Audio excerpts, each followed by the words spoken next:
All right, let's move on to number 8. And he's saying art and writing were vastly different.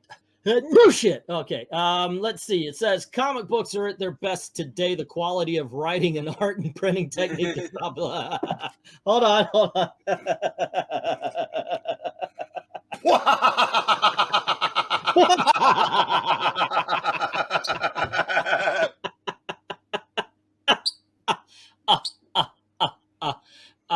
Comic books are at their best today. Good Lord. How many times did this person have to dry their eyes for laughing at that first line? Printed on low quality paper, presentation of the books was pretty sorry.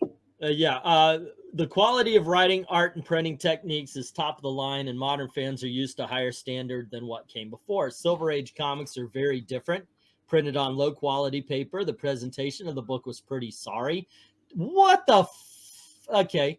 Companies definitely spared expense when it came to printing comics, and Silver Age comics can't match the quality of modern books. Oh, it picked me, Professor. Okay, go on ahead. You get first run there. I was just going to say real quick, maybe that's because people actually wanted these books, so they had to print more of them. So they had to use cheaper paper because they needed more of that cheaper paper to print the books that more people wanted. Huh. That makes sense, sir. Oh, I've read. I don't know. Mysterio. Sorry.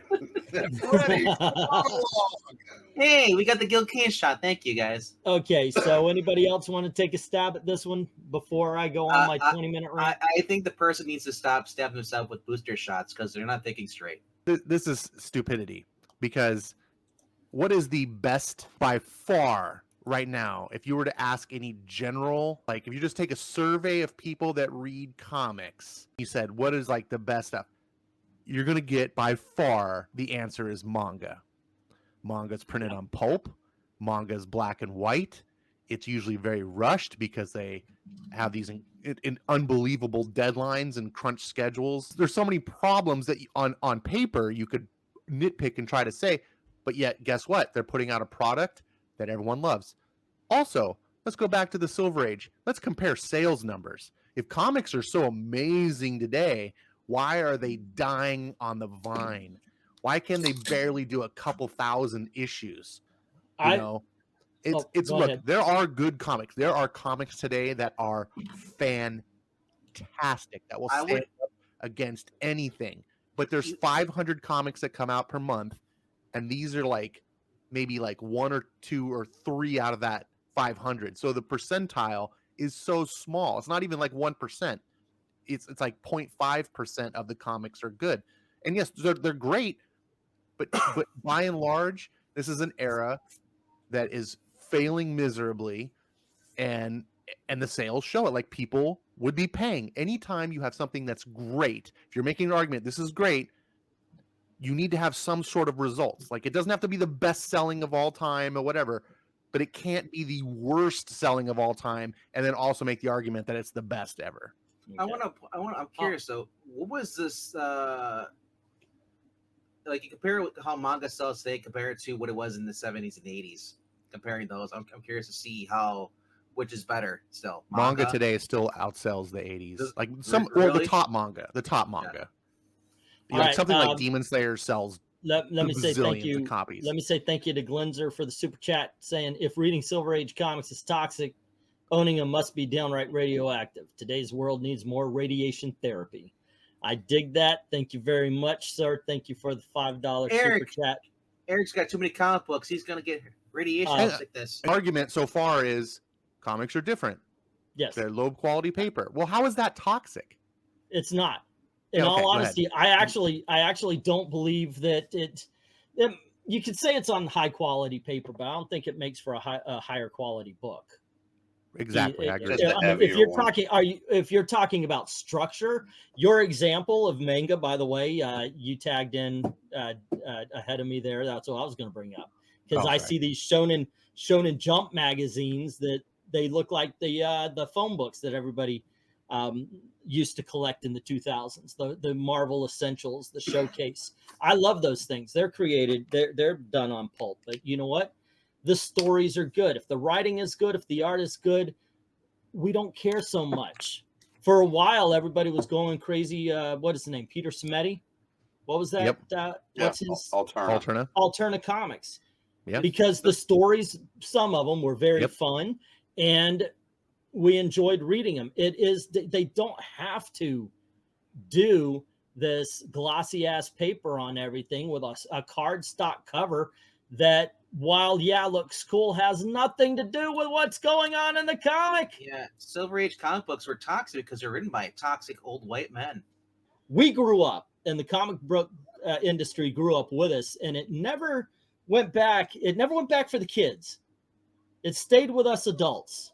And I think that's unfortunate. I really do. New comics they think they're more mature, but they're nowhere near as well written as the older books. And you got more information per page. What takes a comic book now 10 or 12 pages was done in 2. Looks like you want to say something there, sir. On top of that, they are written very different. Captions describe what's going on in each panel. Dialogue and plots are simplistic.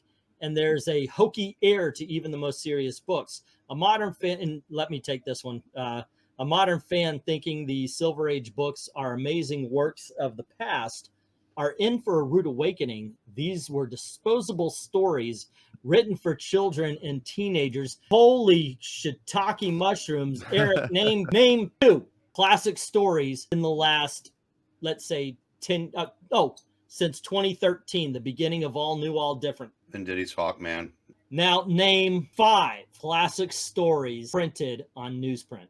Korvac Saga, Kree Skrull War, Death of Gwen Stacy, the Galactus trilogy. We will just go with The Kingpin Must Die, because that's my favorite Miller 3-parter. All right. How about that, ladies and gentlemen? And he did it. He wanted to pick out the perfect ending. Otherwise, he could have done it in 15 seconds. And you're saying these were disposable stories, or I could have just said Silver Age, and we could have still come up with 5.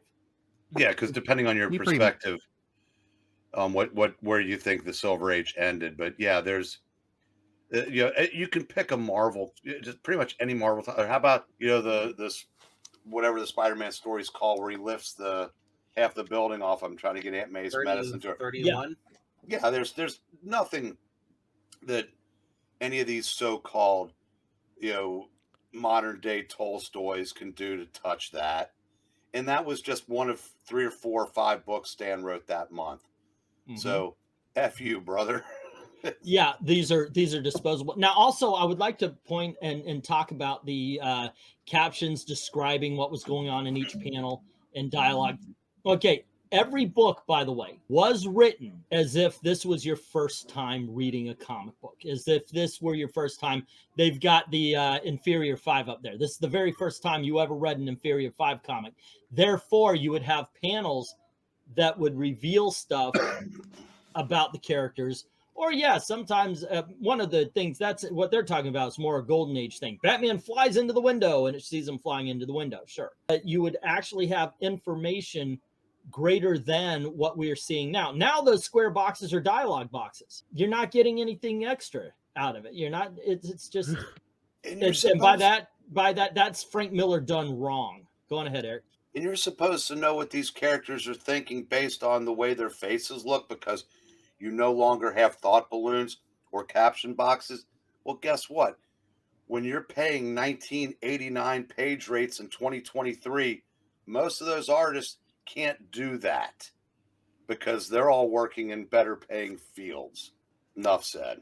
As the resident Silver Age hater, just to be devil's advocate a little bit, I kind of see where this writer is going, though I don't fully really agree about the disposable stories written for children and teenagers. I think there's some accuracy that the books were written more towards a younger crowd and so forth. I would argue personally is that comics are less sophisticated than what they go for today. And again, I'm only speaking about the good books. There's tons of garbage I won't touch with a 10-foot pole. The really good books today I like because they are more sophisticated writing that, of course, meets my 50-year-old mindset versus my 13-year-old mindset. But that's not an argument for better, because maybe the 13-year-old picking up the book doesn't give a crap about reading some complex Rom V story about, that's just different you know, it's different different strokes for different folks. As far as disposable heroes or disposable stories, complete and utter nonsense. The Silver Age spawned an entire industry of collectibles. The reason that the comic book industry exists today is because as it started failing towards the end of the 70s, and not necessarily even fully to blame about the industry, because, you know, in the 70s it was terrible. It's like today we had Carter running things and economies are bad and all. Anyways, the direct market came in and saved the industry. And why did that happen? Why was that plausible? And why did it work? Because of collectability. And why did people collect? Well, partly because we collect things. I mean, we collect stamps and coins, but also because these weren't disposable. People to this day, Eric Breen is a living tribute. He loves and he remembers these stories and he goes back to them. He rebuys the books because they weren't just trash. And he's like, whatever, I read it and it's done. I'll never touch that again. Clearly, they weren't disposable. It's so nonsensical to make a statement like that. This is one of the most beloved eras of comic book history of any time, and you can't say that. It may not be endearing to the Gen Zer who had no idea what this is. The people who were part of this era absolutely do not think it's disposable. It's so ridiculous to even make that statement. Sorry, I'm done. Eric Breen, you are a tribute to obsession. I'll accept that. So there you go, gang. What'd you think? Let us know in the comments below, and don't forget to click like, share, subscribe, do all of that kind of stuff. If you don't mind helping out the channel, going over to Ko-Fi, drop $1 in the till, helps keep the lights on, helps keep making videos for you. I'd like to thank everybody who's already done that, and to everyone, all the true believers, thank you very, very much for watching.